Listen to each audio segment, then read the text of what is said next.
जी नहीं, ऐसा नहीं है कि एनकाउंटर किसी का भी जिसका चाहा मन चाहा कर दिया। बदमाशों का एनकाउंटर हुआ है, अपराधियों का, उनके ऊपर प्रॉपर केस चलाए जाते हैं, बहुत सारी सूचनाएं उनके बारे में एकत्रित की जाती हैं।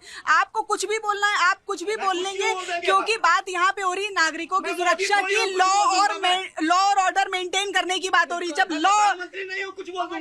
जब लॉ एंड ऑर्डर मेंटेन करने की बात हो रही है तो हम लॉ और ऑर्डर मेंटेन करने पे बात करें। अपराधियों का एनकाउंटर होता है, जो नागरिकों के हितों का रक्षा नहीं कर पाएगा तो फिर वो क्या सरकार कहलाएगा। इसलिए योगी जी जो भी कर रहे हैं वो सही काम कर रहे हैं। चाहे किसी की भी प्रदेश में किसी की भी सरकार हो, जहां पे भी सरकार होगी, हर प्रदेश की सरकार का ये कर्तव्य बनता है कि वो लॉ और ऑर्डर मेंटेन करें। जो भी लॉ एंड ऑर्डर मेंटेन हो रहा है, इसके हक में है आपके अपराधियों का एनकाउंटर होना चाहिए।